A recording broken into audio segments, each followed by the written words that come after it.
사순절 네 번째 주일, 하나님께서 우리에게 주신 성경 본문 말씀은 이사야 53장 10절에서 12절까지의 말씀입니다. 제가 이 말씀을 봉독할 때 이 시간 살아계신 우리 하나님의 귀한 음성을 직접 들으실 수 있기를 소망합니다. 여호와께서 그에게 상함을 받게 하시기를 원하사 질고를 당하게 하셨은즉 그의 영혼을 속건제물로 드리기에 이르면 그가 씨를 보게 되며 그의 날을 길 것이요 또 그의 손으로 여호와께서 기뻐하시는 뜻을 성취하리로다. 그가 자기 영혼에 수고한 것을 보고 만족하게 여길 것이요 나의 의로운 종이 자기 지식으로 많은 사람을 의롭게 하며 또 그들의 죄악을 친히 담당하리로다. 그러므로 내가 그에게 존귀한 자와 함께 몫을 받게 하며 강한 자와 함께 탈취한 것을 나누게 하리니 이는 그가 자기 영혼을 버려 사망에 이르게 하며 범죄자 중 하나로 헤아림을 받았음이니라. 그러나 그가 많은 사람의 죄를 담당하며 범죄자를 위하여 기도하였느니라. 아멘. 이 본문 말씀 가지고 그들의 죄악을 친히 담당하리로다 라는 제목으로 피차 은혜를 나누고자 합니다. 사랑하는 성도 여러분, 사순절이 깊어가고 있습니다. 여러분들의 신앙 또한 향기로워질 것을 믿습니다. 오늘 본문은 여호와의 종의 노래라고 하는 네 번째 여호와의 종의 노래라고 하는 이사야 52장 12절에서부터 이사야 53장 12절까지의 말씀 중에 마지막 단락인 이사야 53장 10절에서 12절까지의 말씀입니다. 이 말씀은 여호와의 종의 계속적인 죽음으로 말미암아 비롯되어지는 결과에 대해서 예언하고 있는 것이지요. 메시아의 그 순환과 고난과 그 죽음을 통하여서 이루어지는 사건들, 열매들, 결과들을 말하고 있다는 것이지요. 오늘 본문을 보면 여호와 하나님께서 이 메시아의 순환과 고난을 원하시고 하나님의 경륜 가운데서 하나님의 계획 가운데서 메시아는 뚜벅뚜벅 그 사명을 지고 갔다고 하는 사실을 우리는 눈여겨볼 수 있지 않습니까? 단 한 번도 하나님의 뜻을 벗어난 적이 없는 메시아가 하나님의 의지대로 하나님의 경륜 가운데서 하나님이 인류를 구원하시고자 하는 그 생각을 온전히 이 땅에서 험악한 십자가에 달려 죽으시면서까지 그 뜻을 이루었다고 하는 이 놀라운 은혜를 오늘 여호와의 종의 노래를 통해서 마지막 단락이 주는 그 의미를 깊이 생각해 보고자 하는 것입니다.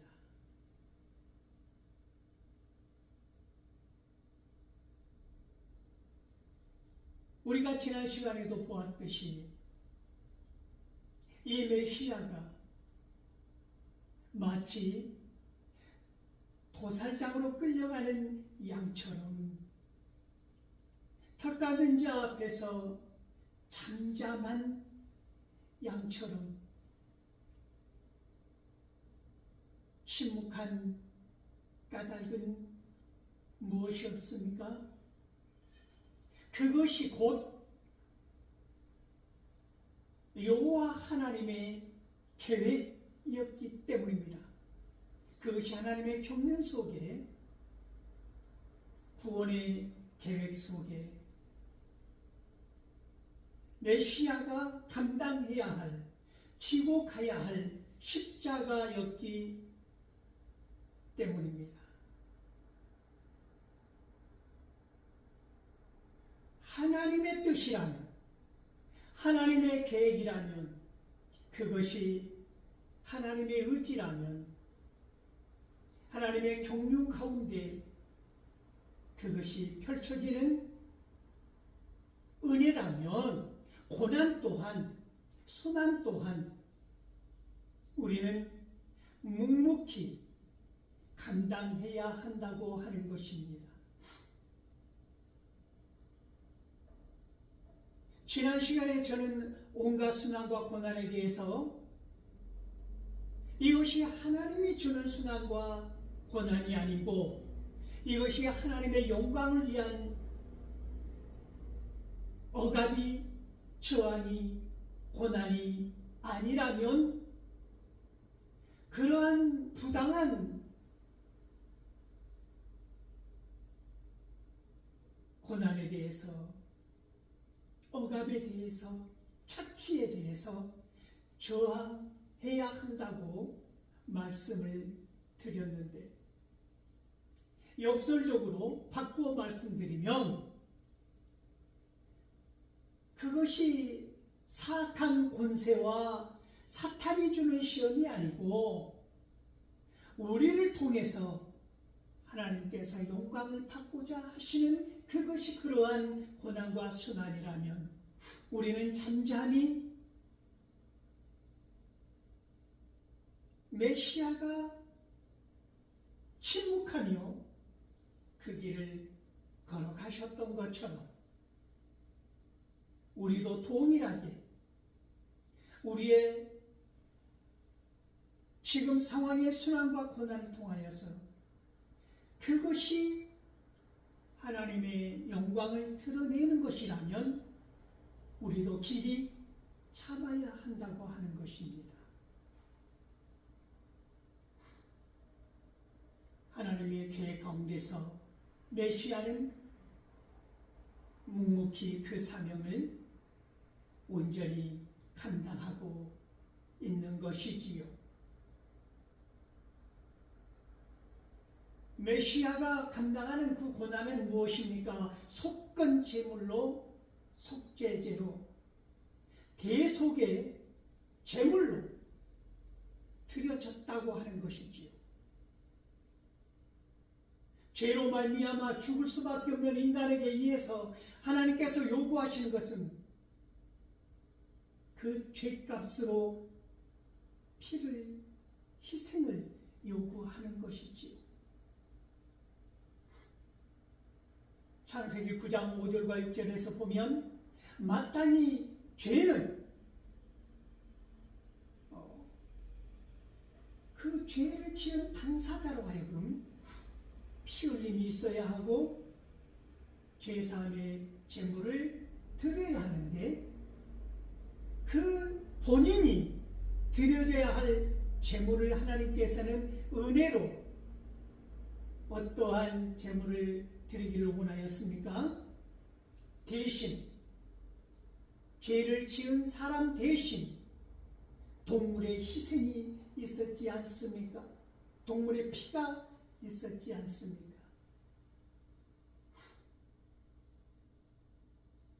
그걸로 죄를 대신 갖게 하신 것이지요. 그러나 동물을 들여서 드려지는 이 속건제와 이 속죄제의 제물로 말미암아 동물의 피와 동물의 죽음으로 말미암아 그 죄가 영원히 없어지는 것은 아니라고 하는 것이지요. 그렇기 때문에 메시아가 이 땅에 오신 것입니다. 그 죄를 친히 담당하시기 위하여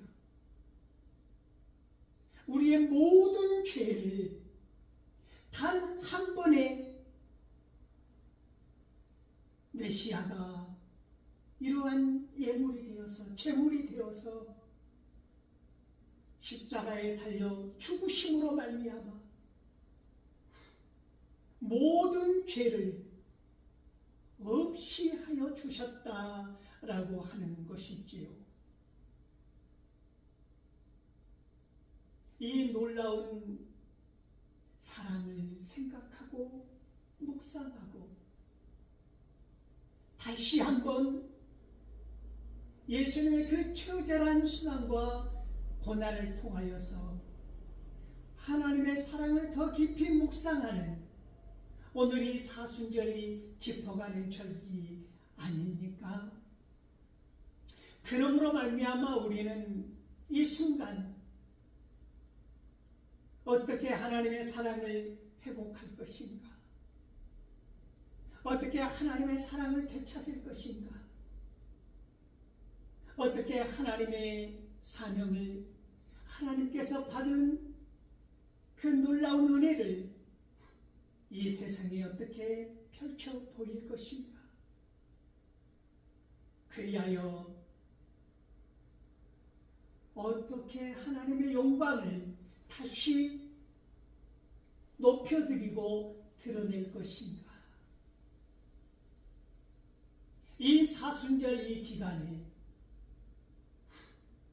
어떻게 나는 하나님의 악기가 되어서 하나님의 영광을 울려 퍼지게 노래할 것인가? 나는 어떻게 하나님의 향기가 되어서 주님의 편지가 되어서 이 세상에 나아가 복음을 전하는 소리가 될 것이며 주님의 향기로운 향기가 될 것이며 편지가 될 것이며 전도지가 될 것인가? 내 온 몸과 마음으로 그 사랑을 느끼고 표현하고 전하는, 그리하여 다시 하나님의 자녀로 우뚝 서야 하는 그 절기 가운데 있다고 하는 것입니다. 예수님의 순환이, 주님의 고난이, 메시아의 처절한 부르짖음이 홀로 겪는 고난이어서는 안 된다고 하는 것입니다.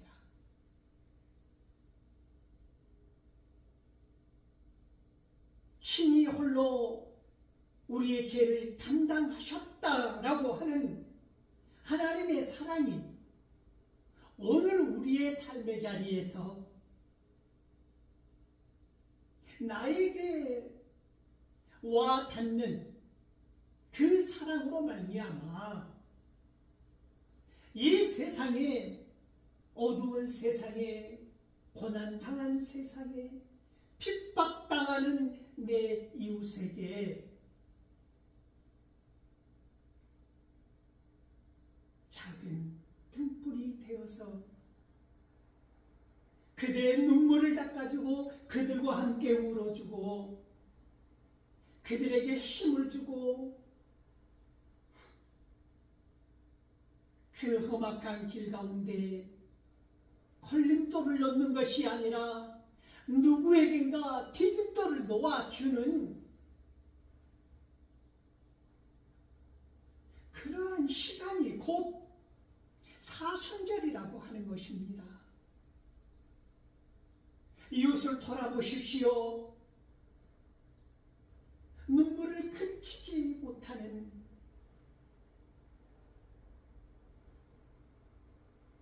고통과 질병과 온갖 병 가운데서 고난당한 내 이웃들이, 신음하는 내 이웃들이, 고통당하는 내 이웃들이 비정한 눈길 가운데 더욱 외로워지고 더욱 고통당하는 내 이웃들이 너무나 많이 있다고 하는 것입니다.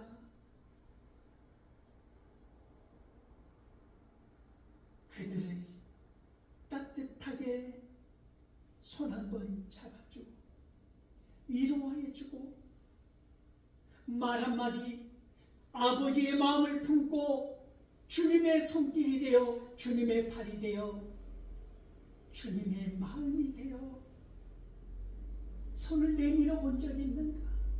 위로한 적이 있는가? 그들을 위해서 기도한 적이 있는가? 그들에게 물심양면으로 힘이 되어준 적이 있는가? 이 사순절에 하나님의 경륜 가운데 메시아가 걸어갔던 예수 그리스도께서 당해왔던 계속적인 순환과 고난을 통하여 오늘 우리가 다시 한번 주님의 사랑을 회복하고 처절하게 당하였던 그 순환과 고난을 생각한다고 하는 것은 우리 안에서 이 세상의 삶 가운데서 구체적으로 드러나는 사랑의 행위여야 한다고 하는 것입니다. 말씀은 들어 잘 알고 있습니다. 사순절 어떻게 보내야 한다는 것도 잘 알고 있습니다. 그러나 이 시간 내가 좋아하는 것, 즐겼던 것, 커피 한 잔을 끊는 것이 의미가 있는 게 아니고 내가 SNS 그걸 끊는 것이 의미가 있는 것이 아니고 내가 좋아하는 라면을 안 먹는 것이 의미가 있는 것이 아니고 이 사순절을 의미 있게 보내는 것은 무엇이냐면 주님의 고난이 내 안에서 주님의 고난을 짊어지고 이 세상을 살아가는 사람들과 더불어 넉넉히 이기고 남는 것입니다. 어두운 곳을 향하여 가십시오. 더러운 곳, 낮고 비천한 곳을 향하여 가십시오. 저와 여러분이 오늘 이 사순절에 해야 할 것, 그것이 무엇이냐면 캄캄한 곳에, 빛이 없는 곳에, 외로운 곳에, 헐벗은 곳에, 처절하게 고난당하는 그곳에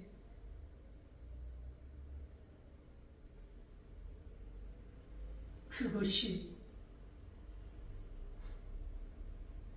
권세에 있는 어떤 힘에 의해서 억압받는 곳이든 핍박받는 곳이든 가난으로 말미암아 헐벗은 곳이든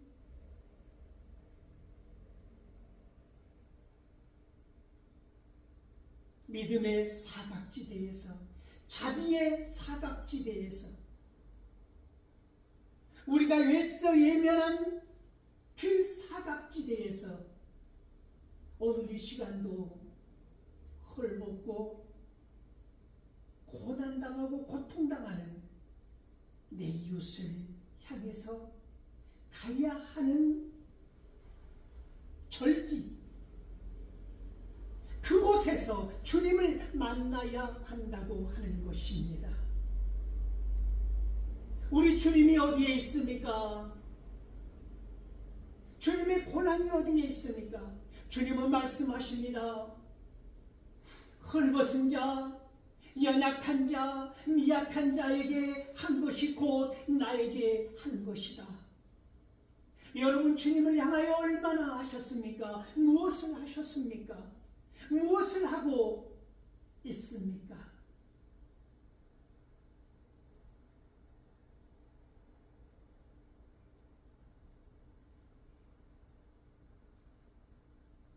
예수님의 이 고난 가운데서 이 사순절이 깊어가는 이 시간에 왜 하나님께서는 불의한 자들과 함께 있었던 예수님을 오늘 승귀 거룩하게 높여 우리에게 전하고 있는 것입니까?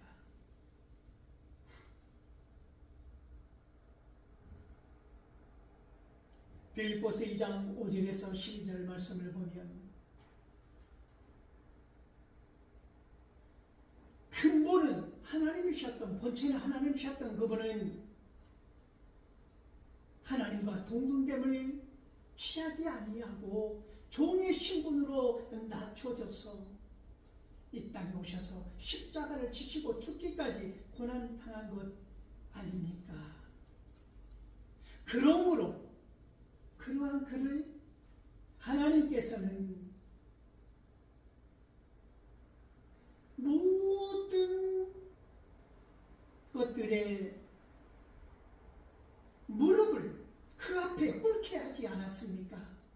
하늘에 있는 자나 땅에 있는 것이나 땅 아래에 있는 것이나 그 무엇이나 그 모든 것들이 다 그 앞에, 그 이름 앞에 무릎을 꿇게 한 것입니다. 그리고 모든 그 입으로 그를 주라 시인하도록 하지 않았습니까? 그러므로 말미암아 그를 통해서 하나님의 영광을 드러내게 하였다라고 하는 것이지.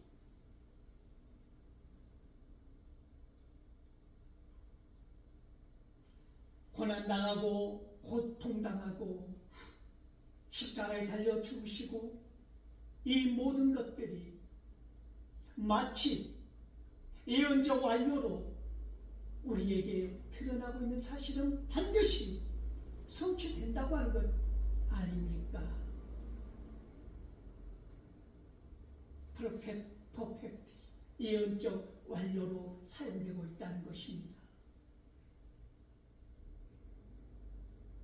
그런데 이 완료적 시제가 아닌 미래 시제로 기록하고 있는 것이 무엇입니까? 오늘 본문에서 보면 죄인들을 위하여 기도하고 있다고 하는 것입니다.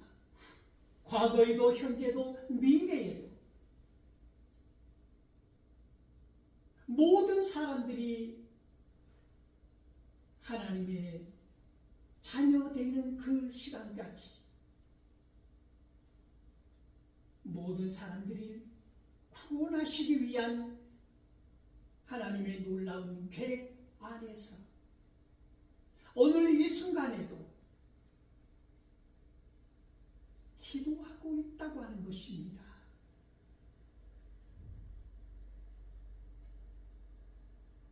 오늘 본문은 의인들을 위하여 기도하고 있다고 하지 않았습니다.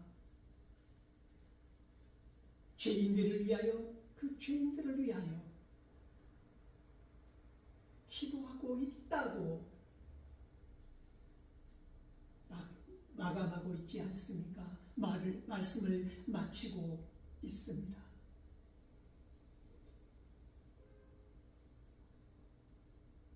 오늘 이 사순절 네 번째 주일에 하나님께서 우리에게 주신 말씀은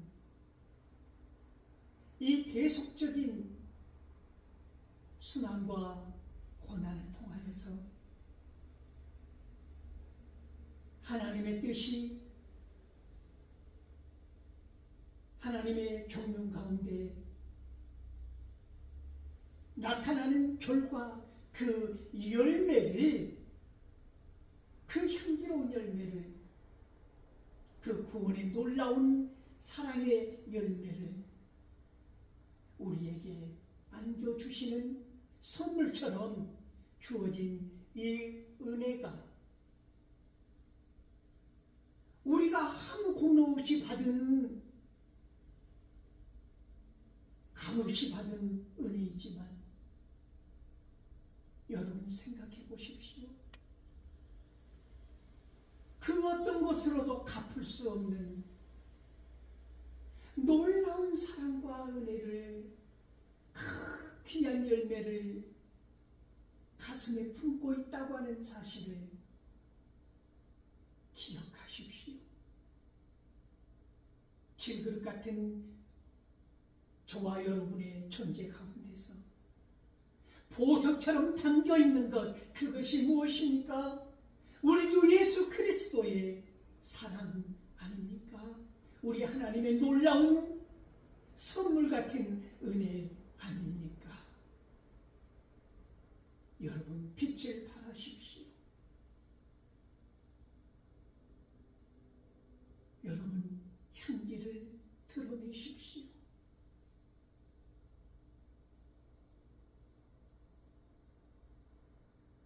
이 깊어가는 사순절에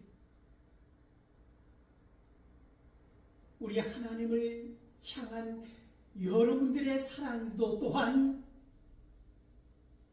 깊어지기